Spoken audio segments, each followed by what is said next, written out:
तरीके की वीडियो जारी होने के बाद, क्योंकि कई बार राजनीतिक घटनाओं से तो लगता है, लेकिन दल को छोड़ने के बाद हो सकता है पुराना उनका विचार कुछ भी रहा होगा, लेकिन सदन में उनकी भूमिका निरपेक्ष होती है। इस वीडियो के बाद, क्योंकि राजनीतिक तौर पर किसी बिल के मामले में, किसी नीति के बारे में, किसी तरीके के प्रक्रिया के बारे में प्रश्न उठना स्वाभाविक होता है मानवीय तरीके से, लेकिन कल का जो वीडियो था वो थोड़ा चिंताजनक है। यदि इसमें सच्चाई है, लेकिन वीडियो में तो क्योंकि दिखते हैं, चेहरे भी दिखते हैं, आवाज भी दिखती है, इसलिए उसमें किसी प्रयोगशाला की मुझे लगता है आवश्यकता नहीं होती। पर यदि ऐसा हुआ तो उसमें एक बात तो साफ तौर पर नजर आ रही है कि अशोक गहलोत जी को पुत्र की चिंता पिछले कई सालों से है, उनको स्थापित करने के लिए। लेकिन इस वीडियो से लगता है कि स्पीकर महोदय को भी अशोक गहलोत जी की चिंता ज्यादा है, सरकार को बचाने की चिंता ज्यादा है, और ये उन्होंने समय समय पर कहीं न कहीं किसी न किसी रूप में प्रकट किया।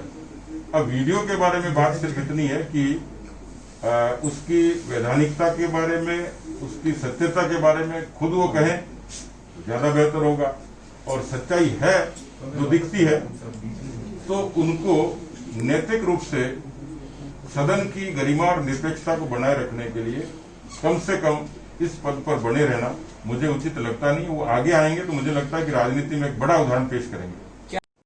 वैसे तो राज्यपाल महोदय ने भी लिखा और हम लोगों ने भी कहा था, और जब सत्रावसान हुआ था तो इस बात का साफ उल्लेख था कि 1000 से भी ज्यादा कर्मचारी, 200 से ज्यादा विधायक, उनका स्टाफ, यानी हजारों लोगों के बीच में संक्रमण को रोकने की क्या रेमेडी होगी। तो एक बहुत कैजुअल सा जवाब स्वास्थ्य मंत्री ने दिया कि सबकी कोरोना जांच करा लेंगे, पीपी किट दे देंगे।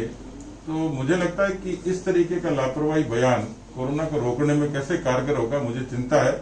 लेकिन कुछ होगा उसके लिए सरकार जिम्मेवार होगी, क्योंकि हमारे कुछ एमएलएज को अभी कोरोना से वो ठीक हुए हैं। तो इस तरीके से जो फील्ड में काम करने वाले लोग हैं उनको कहीं न कहीं संक्रमण की संभावना रहती है। इसकी गारंटी कांग्रेस ले रही है, अच्छी बात है, लेकिन यदि कुछ होता है तो उसकी जिम्मेवार कांग्रेस पार्टी होगी। भारतीय जनता पार्टी के विधायक तो मजबूत ही है, हमें तो अपनी मजबूती में कहीं कोई संशय लगता नहीं है। रही बात रणनीति की, तो क्योंकि अभी तक सदन का बिजनेस तय नहीं हुआ, खाली एक चर्चा है कि कोरोना की चर्चा के बारे में, कुछ बिल्स की चर्चा के बारे में कहा है, इसका भी कोई बहुत जरूरत इस समय लगती नहीं थी। लेकिन उनकी क्या मंशा है, उनकी रणनीतिक मंशा के हिसाब से हम जवाब देंगे, अपनी रणनीति तय करेंगे।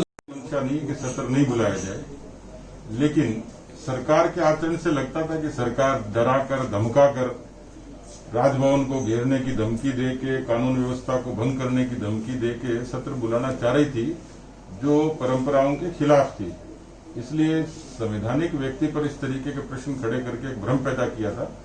अब मुझे लगता है कि एक नीतिगत तरीके से और मर्यादित तरीके से सरकार को जवाब मिल गया है। राज्यपाल महोदय ने सत्र आहूत करने की जो आदेश जारी किए हैं, तो बाकी सब मसले खत्म हो गए। अब तो सदन तय करेगा और आने वाला भविष्य तय करेगा।